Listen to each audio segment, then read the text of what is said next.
Buying an older home has traditionally been cheaper than buying a brand new one. Apparently, Lana, that is not the case right now. Data from FactSet shows existing homes cost an average of $416,000.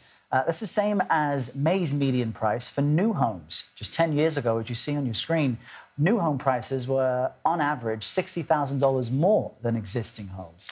Sami Sparber joins us now. Sami's a real estate reporter for Axios. So, Sami, why is the price of new homes declining, or is the price of existing homes increasing? What's going on? Well, hi, y'all. Thanks so much for having me on today. Looking forward to chatting about these home prices with you that we're seeing. Well, looking back at the pandemic and the home buying frenzy, a lot of people took advantage of those really low rates, bought houses, and since then, maybe their family's growing, they're looking to move, but because they have those really low rates, they're experiencing what we call the lock-in effect, where they have this great rate, they're looking to move, but they're really reluctant to give it up because now that the rates are higher, borrowing's more expensive, the same home, the monthly mortgage payment would be a lot higher. So we're seeing a lot of people sit tight, and because they're not listing their house, that means that there's fewer homes on the market for people to buy, and that's helping keep those existing home prices high. I saw a stat recently, I think it's somewhere of like 92% of people who have mortgages have an interest rate below 6%, or roughly in there somewhere. So that's significant, right? If you have that, why would you jump and get a higher rate? So considering the state of the housing market, what kind of guidance or advice are you giving to Americans who may be looking to either seek a new home, seek a new or existing home to purchase?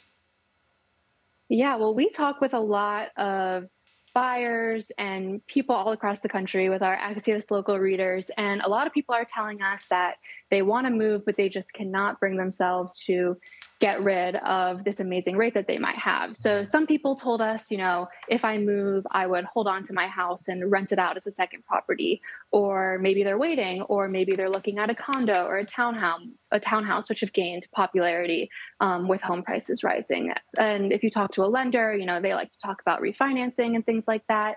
But another option that people are really starting to turn to is the newly built homes.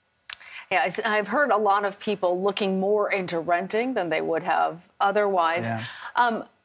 Sami, do you think that the median price of existing homes may surpass the average price of new homes, given this trend, particularly if new home construction is smaller and people are looking to get into bigger homes as their families are increasing in size?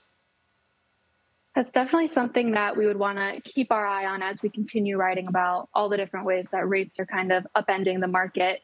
But something that our team is really interested in is the idea that the market for brand new homes is actually booming right now. With fewer people wanting to give up their rates, fewer transactions are happening on the existing home side, and that's leaving room for the market for new homes to really grow. It was up like 20%, according to recent reports. So that's definitely a segment of the market that we want to watch, as well as just all the different ways that builders are trying to take advantage of this demand for homes that people have, but maybe they're stuck renting or maybe they're stuck in their current home right now. Really fascinating to watch this and discuss it with you. Sami Sparber joining us from Austin, Texas. We appreciate it. Thanks so much for having me.